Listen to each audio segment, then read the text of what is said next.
हे दोस्तों, इस वीडियो में हम तीन ऐसे दो धारी तलवार के बारे में बात करेंगे जो मैक्सिमम लोगों को फाइनेंशियल स्ट्रगल में फंसा देता है। पर इसी तलवार का यूज करके ही कुछ लोग अमीर भी बनते हैं। वो तलवार उनके लिए एक वरदान बन जाता है और फाइनेंशियल अनएडुकेटेड लोगों के लिए एक सांप जो है टैक्सेस, इंटरेस्ट एंड इन्फ्लेशन। और ये इन्फ्लेशन सबसे बड़ा तलवार है इस फाइनेंशियल वर्ल्ड में, क्योंकि ये छुपा हुआ होता है लाइक अ हिडन टैक्स जो मैक्सिमम लोगों को नहीं दिखता। क्योंकि इन्फ्लेशन चीजों की दाम बढ़ने से नहीं बढ़ता, ये बढ़ता है पैसे की वैल्यू घटने से। फॉर एग्जाम्पल, जो चीज आज हम 100 रुपए में खरीद रहे हैं, उसी सेम चीज को खरीदने में हमें 105 रुपए देना होगा अगले साल, क्योंकि इन्फ्लेशन रेट इंडिया में अबाउट 5.5% है। और इस कोरोना के टाइम पे, इस पैनाडेमिक के टाइम पे हर एक गवर्नमेंट ने पैसा प्रिंट किया है, ओपनली या फिर छुप के, पर किया जरूर है, जस्ट इकोनॉमी को क्रैश होने से बचाने के लिए, मार्केट में लोगों की ट्रस्ट बनाए रखने के लिए, जिससे ऑब्वियसली पैसे का वैल्यू थोड़ा गिरा है और डेली नेसेसरी सामानों का दाम थोड़ा बढ़ा है, जिसका सीधा इफेक्ट पुअर और मिडिल क्लास के ऊपर पड़ रहा है, खासकर जो सेविंग करते हैं बैंक में, जो लोग फाइनेंशियली अनएडुकेटेड हैं। अब उन्हें ज्यादा पैसा देना पड़ रहा है उसी सेम चीज को खरीदने के लिए। 100 की जगह अब उन्हें 105 रुपए देना पड़ रहा है उसी सेम चीज को खरीदने के लिए। और हम एवरेज इंसान गवर्नमेंट को दोष भी नहीं दे सकते, क्योंकि अगर गवर्नमेंट ये नहीं करता तो हम और मुश्किल में पड़ जाते, इकोनॉमी को सुधारने में और ज्यादा टाइम लगता। भले ही पैसे का वैल्यू गिरा है, घटा है, पर फिर भी ये ठीक है, नहीं तो मुश्किल और ज्यादा बढ़ जाता और गरीब लोगों को और ज्यादा तकलीफ होता काम ढूंढने में या फिर डेली का खर्चा चलाने में। ये खेल बहुत ही बड़ा है, इसलिए इसके बारे में हम आगे डिटेल में बात करेंगे। पर पहले टैक्सेस को संभाल लेते हैं, क्योंकि ये टैक्सेस पहला तलवार है उस दो धारी तलवार में, और आपको इसे इस्तेमाल करना आना ही चाहिए, नहीं तो आपका वो तलवार आपको ही मार सकता है। तो बेसिक फंडा यह है कि आप जितना पैसा कमाओगे आपको उतना टैक्स भरना होगा, ये तो सभी जानते हो। आप जितना हार्ड वर्क करोगे, जितना ज्यादा कमाओगे, आपकी टैक्सेस उतनी बढ़ती जाएगी। फॉर एग्जाम्पल, आप एक जॉब कर रहे हो, जान लगा दे रहे हो प्रमोशन हासिल करने में, कॉर्पोरेट लैडर चढ़ने में, पर आप जितना प्रमोशन गेन करोगे, यानी आप जितना एक्स्ट्रा कमाओगे, आपको उतना टैक्स भरना होगा, क्योंकि आप अर्न्ड इनकम के लिए काम कर रहे हो और यहाँ टैक्स सबसे ज्यादा लगता है करंट टैक्स स्लैब के हिसाब से। अगर आप पैसिव या पोर्टफोलियो इनकम के लिए काम करते हो तो आपको टैक्स कम देना होगा, या फिर समटाइम्स टैक्स देना भी नहीं पड़ेगा अगर आपका टैक्स प्लानिंग ठीक ठाक से आप करते हो तो। कुछ एक्सपर्ट्स मानते हैं कि जॉब में रह के भी आप अपने टैक्सेस को कम करवा सकते हो, और जो सच भी है, पर आपका वो टैक्स उतना कम नहीं होगा जितना पैसिव या पोर्टफोलियो इनकम में होता है। हाँ, कुछ कम जरूर होगा कुछ स्पेशल केसेस में, पर बहुत ज्यादा नहीं, जितना पैसिव या पोर्टफोलियो में होता है उतना ज्यादा नहीं होगा। तो क्वेश्चन ये आता है कि हम करें तो करें क्या, हम कैसे इस टैक्स को यूज करें, इस टैक्स लूपहोल को कैसे यूज करें। आपको उस अर्न्ड इनकम को पैसिव या पोर्टफोलियो इनकम में कन्वर्ट करने का तरीका ढूंढना होगा, इधर इन्वेस्टिंग करके या फिर बिजनेस शुरू करके।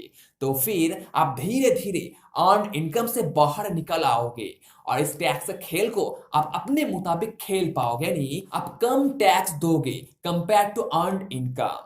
आपने तो सुना ही होगा कि एप्पल बहुत ही कम टैक्स देता है। वो जिस देश में जितना बिजनेस करता है उस पैसे को उसी देश में रख देता है, उसे डायरेक्टली यूएस में नहीं लाता। इंडिया का प्रॉफिट इंडिया में, ऑस्ट्रेलिया का ऑस्ट्रेलिया में, सिंगापुर का सिंगापुर में, हर एक देश का पैसा वो उसी देश में रखता है। वो उसे निकालता नहीं, जस्ट रोटेट करता रहता है और बिलियन डॉलर की टैक्स सेविंग कर लेता है, बस इस प्रिंसिपल को यूज करके।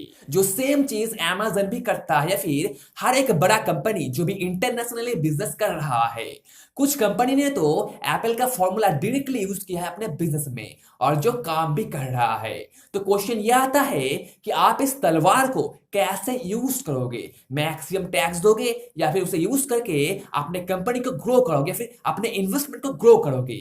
चॉइस आपका है, द चॉइस इज योर्स दोस्तों, the choice is yours. Number 2 तलवार, द डेडली इंटरेस्ट रेट्स, या कह सकते हो फंड्स या फिर लोन, जो भी कह लो। अगर आप फाइनेंशियली एडुकेटेड हो तो आप इसे संभाल सकते हो, अगर नहीं तो ये आपको संभाल लेगा, अपने हिसाब से चला लेगा। इसलिए वो कहावत बिल्कुल सच है कि डेब्ट एक लोडेड गन की तरह है, गोली आपको भी लग सकता है। अगर आप एक इन्वेस्टर हो या फिर एक एंटरप्रेन्योर हो और आप इंटरेस्ट पे कर रहे हो उस पैसे के ऊपर जो पैसा आपको और पैसा कमा के दे रहा है, तो आप सही रास्ते पे हो, आप इसे सही से इस्तेमाल कर रहे हो। फॉर एग्जाम्पल, आपने लोन लिया है बिजनेस करने के लिए या फिर इन्वेस्टिंग करने के लिए, तो बैंक का वो इंटरेस्ट आपको अमीर बना रहा है। और अगर आप कार लोन लेते हो या फिर होम लोन लेते हो तो वो इंटरेस्ट आपको गरीब बना रहा है, क्योंकि वहां से आपका कोई भी इनकम जनरेट नहीं हो रहा है। आप जस्ट उस पैसे को खर्च कर रहे हो, अपने जेब से इंटरेस्ट भर रहे हो। वैसे मैं बिल्कुल भी सजेस्ट नहीं करता कि आप लोन लो, नो। लोन बहुत डेंजरस चीज है, एक दो धड़ी तलवार है। अगर आप उसे हैंडल करने में असमर्थ रहे तो आपकी पूरी लाइफ हेल बन जाएगी। जो सेम चीज अप्लाई होता है टैक्सेस में भी। इसलिए आप एक करेक्ट प्लानिंग करो, एक कंप्लीट प्लान बनाओ, एक एक्सपर्ट के साथ बैठ के पूरा खेल को समझो और उसे अप्लाई करो और फिर आगे बढ़ो। तो ये टैक्सेस और इंटरेस्ट आपके लिए एक वरदान भी हो सकता है और साफ भी। क्वेश्चन यह है कि आप कैसे इसे इस्तेमाल करते हो अपने हित में। और इन्फ्लेशन वो तो सबसे बड़ा डबल एज स्वॉर्ड है जो मैक्सिमम लोगों को नहीं दिखता। लोग इसे हिडन टैक्स भी बोलते हैं, क्योंकि ये छुप छुप के आपके पैसे को चुरा लेता है, पैसे की परचेसिंग पावर को डाउन कर देता है, उसकी वैल्यू को नीचे गिरा देता है। जैसे मैंने पहले ही कहा था, inflation is not caused by the price going up, it's caused by the purchasing power of your money going down. ये चीजों की दाम बढ़ने से नहीं बढ़ता, ये बढ़ता है पैसे की वैल्यू घटने से। वो 100 और 105 का एग्जाम्पल 5.5% इंटरेस्ट रेट के साथ। इसलिए ये बहुत महत्वपूर्ण हो जाता है कि आप इन्फ्लेशन की इस गेम को सही से समझे, क्योंकि इस इंफॉर्मेशन एज में जो बंदा पैसा सेव करता है बैंक में वो सिंपली एक लूजर है, अनलेस वो इन्वेस्टिंग के लिए सेव नहीं कर रहा है। तो वो अपने पैसे को अपने ही हाथों से मार रहा है, वो उसकी वैल्यू को नीचे गिरा रहा है अपने ही हाथों से। और गवर्नमेंट वो तो पैसा प्रिंट करेगा ही जब भी इकोनॉमी में क्राइसिस आएगा, क्योंकि पैसा अब गोल्ड का डेरिवेटिव नहीं रहा, अब वो डेरिवेटिव बन गया है डेब्ट का। इसलिए इस कोरोना के टाइम पे बैंक ने इंटरेस्ट रेट कम कर दिया है, जिससे लोग ज्यादा से ज्यादा लोन ले रहे हैं और मार्केट में पैसा सर्कुलेट हो रहा है और इकोनॉमी धीरे धीरे नॉर्मल की तरफ आगे बढ़ रहा है। हर एक टाइम जब भी गवर्नमेंट पैसा प्रिंट करता है तो वह एवरेज लोगों से उसे चुराता है, क्योंकि मार्केट में अब ज्यादा पैसा आ गया है उसी सेम चीज को खरीदने के लिए। सिंपल शब्द में 1 किलो आलू के पीछे पहले 20-30 रुपया भाग रहा था, पर आज उसी सेम चीज को खरीदने के लिए आपको 40 रुपए देना होगा। 20 रुपए में आपको 1 किलो आलू नहीं मिलेगा, आपको आप 40 रुपए देना होगा उसी सेम चीज को खरीदने के लिए। पेट्रोल को ही ले लो, प्राइस कितना बढ़ गया है, अबाउट 85 to 90 पर लीटर। दोस्तों, मैं आपको गवर्नमेंट को दोष देने के लिए नहीं कह रहा हूं, वो तो लूजर करते हैं। मैं आपको बस ये कह रहा हूं कि आप इस खेल को समझो और उसे यूज करना सीखो, ना कि बस उस खेल में फंस जाओ फाइनेंशियल अनएडुकेटेड लोगों की तरह। गवर्नमेंट भी नहीं चाहता कि पैसे का वैल्यू गिरे, नो, पर यह सब जरूरी है उस सिचुएशन को हैंडल करने के लिए, जिससे इकोनॉमी को बचाया जाए, लोगों को जॉब मिले, सब चीजों को फिर से नॉर्मल कंडीशन पे लाया जाए। और गवर्नमेंट का वो सब्सिडी प्रोग्राम वो भी एक बड़ा हिस्सा है इस इन्फ्लेशन में, उसके वजह से भी इन्फ्लेशन रेट बढ़ता है।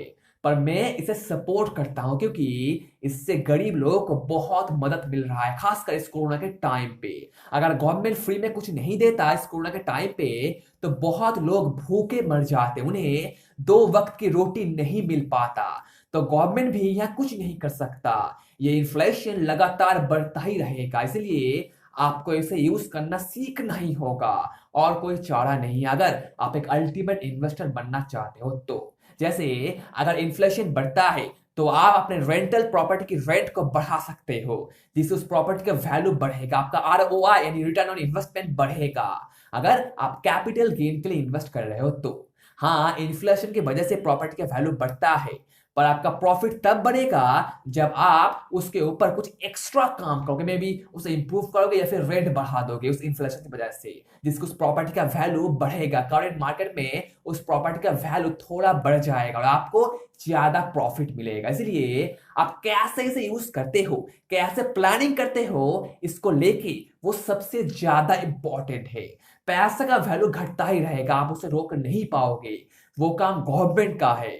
आप जस्ट इसे यूज करना सीखो, सब चीजों को, टैक्सेस को, इंटरेस्ट को या फिर इन्फ्लेशन को, हर एक चीज को यूज करना सीखो, क्योंकि ये चीज दो धारी तलवार है। अगर आप इसे सही से इस्तेमाल करने में असमर्थ होगे तो वो तलवार आपको भी मार सकता है, गोली आपको भी लग सकता है। ऑब्वियसली दोस्तों, ये सारा एक्सप्लेनेशन जस्ट मेरा एक ओपिनियन है और ये वीडियो बस एजुकेशनल पर्पस के लिए बनाया गया है और ये चीज सुपर कंट्रोवर्शियल भी है और ये मास पॉलिटिक्स का एक बड़ा हिस्सा है। इसलिए आप सतर्क रहे और उसे इस्तेमाल करना सीखें, ना कि उस गेम में हलाल हो जाए। तो एट द एंड में यही कहूंगा कि आप टैक्स, इंटरेस्ट एंड इन्फ्लेशन को सीरियसली ले और उसे यूज करना सीखे। और दोस्तों, मैं आपको स्ट्रांगली रिकमेंड करता हूं कि आप टैक्स सेविंग वाला वो वीडियो देख लो, जो लिंक आपको नीचे डिस्क्रिप्शन में मिल जाएगा और यहाँ आई बटन में भी दे दूंगा, जहां हमने इस खेल को और डिटेल में एक्सप्लेन किया है, बारीकी से मैथमेटिकल कैलकुलस के साथ समझाया है, जो आई थिंक आपको और ज्यादा मदद कर पाएगा इस खेल को समझने में। अगला वीडियो मैं किस पे बनाऊं आप मुझे नीचे कमेंट करके बता सकते हो दोस्तों। तो फिर मिलते हैं अगले वीडियो में, तब तक take care and be safe. Thank you.